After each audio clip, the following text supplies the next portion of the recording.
안녕하세요. 팬덤 여러분. 날씨가 추운데 마음까지 꽁꽁 얼면은 안 되겠지요. 오늘은 이성희 변호사님이 이런 명언을 남긴 것으로 시작해서 영상을 한번 만들어 보았습니다. 소망이 있으면 그래도 참지만 절망을 주면 극도의 공포가 몰려온다. 이런 명언을 남긴 것을 보고 팬덤 여러분도 절망이 아니라 소망을 품으면 좋겠습니다. 오늘은 역사를 통한 교훈을 알지 못하는 21세기 4차 산업시대의 한국 관료들, 이런 어떤 제목을 가지고 한번 나눠보려고 합니다. 조선시대에 세상의 무지한 관료들이 이 나라를 망친 역사적인 사례를 우리가 보게 됩니다.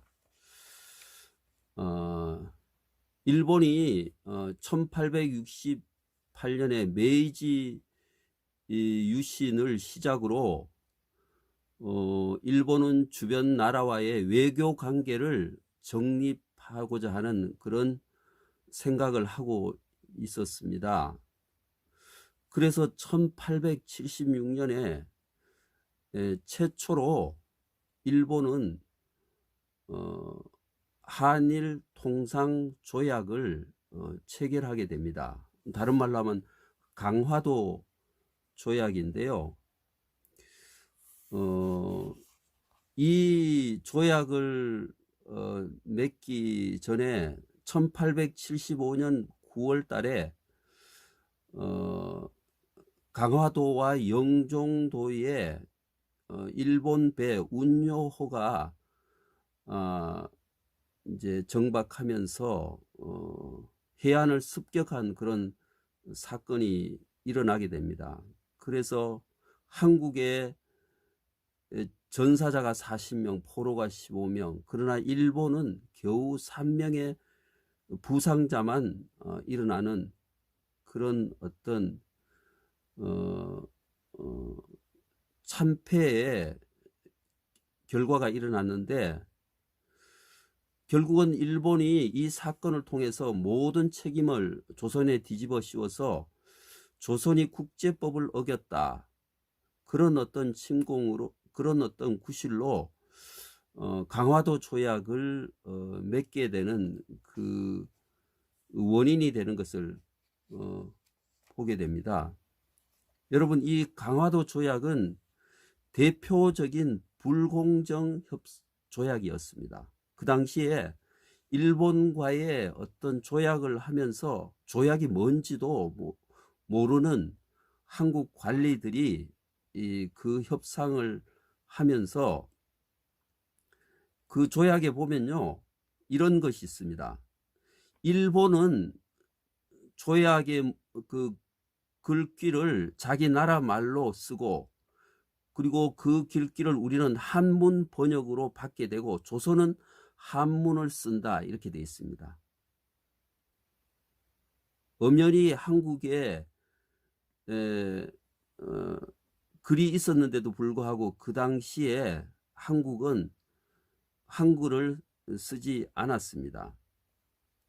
그리고 1차 협상 이후에 6개월 뒤에 이제 또 부록으로 체결된 내용이 있는데요. 조선 내에는 일본 화폐를 사용한다.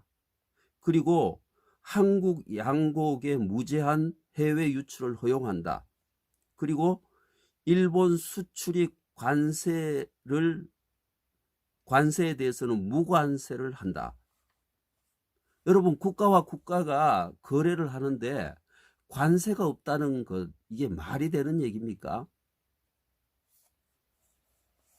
여러분, 이런 어떤 조선시대의 관리들의 모습이 21세기를 앞두고 있는 대한민국의 그런 어떤 관리들이 거의 비슷한 그런 마음을 가지고 있다는 것이죠. 아직도 조선시대 세국정책이 한국에서 그대로 통용이 되고 있다라는 그런 생각을 하게 됩니다. 그래서 조선시대는 세국정책을 고수하다가 일본과의 조약을 맺었는데 그것은 바로 일방적인 불공정 조약이 되었습니다. 이미 4차 산업시대가 도래했는데 대한민국이 전 세계에서 어떤 나라보다 앞서가고 선도해야 되는데 불구하고 관리나 어떤 정책에서 대한민국이 퍼스트 무버로 가지 못하도록 발목을 잡는 그런 격이 되었다는 것이죠. 지난번에도 한번 언급을 했는데 암웨이는 미국에서 1959년에 창립을 해서 대한민국 1991년에 들어오게 되는데 32년 후에 한국에 들어오게 되었습니다. 그래서 그 암웨이는 1972년에 뉴라이트 건강식품을 운영권을 얻으면서 전 세계적인 어떤 그런 기업이 되었는데요. 시더스도 마찬가지입니다.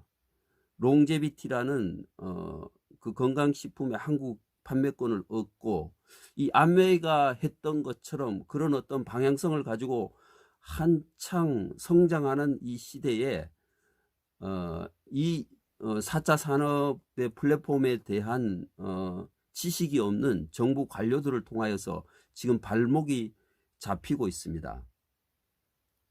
여러분, 암웨이가 전 세계에 진출해서 그렇게 성공을 거둔 것처럼 이 시더스도 지금 전 세계에 나가고자 하는 그런 꿈을 가지고 펼치고 있는 그런 시대에 이런 어떤 어려움을 겪는 것을 보면서 저는 개인적으로 굉장히 마음이 안타까운 그런 상황을 보게 됩니다. 이성희 변호사님은 이런 어려움 가운데 많은 변호사들 중에서 참 탁월하게 이 휴스턴 코리아를 분석하면서 변호 그런 어떤 준비를 하는 것을 보면서 조그만 희망을 보게 됩니다. 뭐 영업 이익이 30%, 데이터 거래로 얻는 이익이 30%, 4차 산업 투자로 얻는 것이 40% 이렇게 정확하게 나누어서 어떻게 그것을 설명할 것인가 그런 부분들이 참 기대가 되고요. 여러분 이 휴스템 코리아의 시더스 그룹의 가치는 엄청난 것입니다. 1차 산업에서 3차 산업에는 물건을 생산하지만은 소비를 하기 위해서는 천문학적인 광고 비용을 쓸 수밖에 없었습니다. 그러나 이 시더스의 가치는 이미 확보된 팬덤과 가맹점을 직접 연결함으로 인해서 24만 명의 충성 고객이 이미 확보된 상태로 이런 어떤 사업을 하게 되는 것입니다. 여러분 신문에 한번 광고를 하도 몇 천만 원이 듭니다. 그리고 그 광고를 했다고 해서 그들이 충성 고객이 되나요? 되지 않습니다. 그러나 이 시더스는 확보된 충성 고객과 상품을 파는 생산자가 이미 연결이 되어 있습니다. 이 플랫폼 자체의 가치는 엄청난 것입니다. 어디에 물건을 팔 것인가 고민할 필요가 없습니다. 매출을 자동적으로 올릴 수 있는 고정 고객이 이미 확보되어 있기 때문에 그렇다는 것입니다. 저는 이러한 어떤 4차 산업 시대에 휴스템 코리아가 가지고 있는 그 방향성을 이해하지 못하는 정부 관료들로 인해서 지금 어려움을 겪고 있는 그런 단계에 있어서 여러분들에게 소망과 또 희망을 주고 싶은 마음이 있습니다. 자, 오늘은 이제 경제 공부로 지난번에 했던 대로 계속해서 제러미 리프킨이 쓴 한계 비용 제로의 사회, 사물 인터넷과 공유 경제의 부상, 이런 내용 중에서 사라져가는 노동자, 그 영역이 있습니다. 이 4차 산업 플랫폼 시대에 에서는 한계 비용 제로 수준에까지 갈 수 있는 그런 사업이 이루어진다는 것이죠. 거기에는 여러 가지 빅데이터, 그 다음에 분석, 알고리즘, 인공지능, 블록체인, 이런 모든 기술이 제조업과 서비스업을 연결하는 그런 4차 산업 시대에서는 그 노동에서 많은 사람들이 해방을 시켜준다라고 이분이 예언을 합니다. 여러분 그렇지 않나요? 이 시더스 페이를 통해서 여러분은 잠시나마 행복한 경제 활동을 우리가 했고 또 그렇게 누렸지 않나요? 그래서 이런 어떤 플랫폼 시대가 오면은 이분은 이렇게 얘기해요. 오프라인 소매업이 완전히 사라지지는 않겠지만 소매업은 옛 모습을 찾아볼 수가 없을 것이다. 왜 그럴까요? 바로 더 이상 오프라인을 통해서는 마케팅에 한계가 있다는 것이죠. 여러분 저는 시골에서 어떤 버섯을 키우는 한 분을 만나게 됐는데 이분이 이제 소규모로 하는데 그 시골에서 도매업을 하는 사람만 이익이 남지 소매업을 하는 그들에게는 남는 것이 없어서 잠시 그 버섯 재배를 접었다라고 얘기하는 것을 들었습니다. 여러분 우리 시더스 그룹에는요 소규모든지 대규모든지 그 상관없이 언제든지 가맹점주가 되면은 일반 고객하고 연결을 해서 얼마든지 어떤 물건을 공급할 수 있는 그런 구조가 되기 때문에 그런 부분에서는 전혀 걱정하지 않는 그런 시대가 된다는 것이죠. 근데 여러분 세상에 있는 플랫폼은 어떤가요? 모든 데이터, 모든 이익을 그들이 다 가져갑니다. 우리에게 주는 것이 없죠.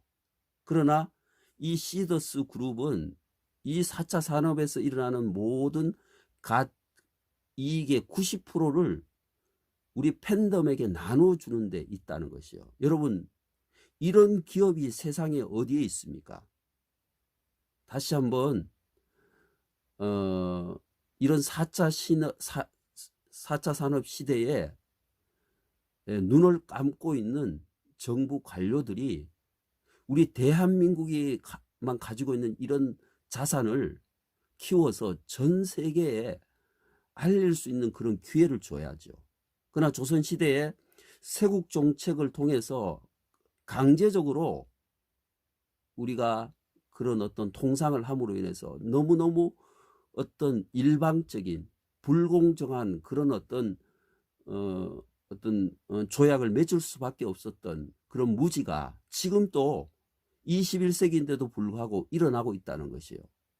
저는 너무나 이런 어떤 상황을 보면서 통탄을 금할 수가 없습니다. 빨리 이 시더스 그룹이 가지고 있는 가치를 인정받게 되어서 앞으로는 전 세계를 선도하는 그런 기업이 되기를 간절히 바랍니다.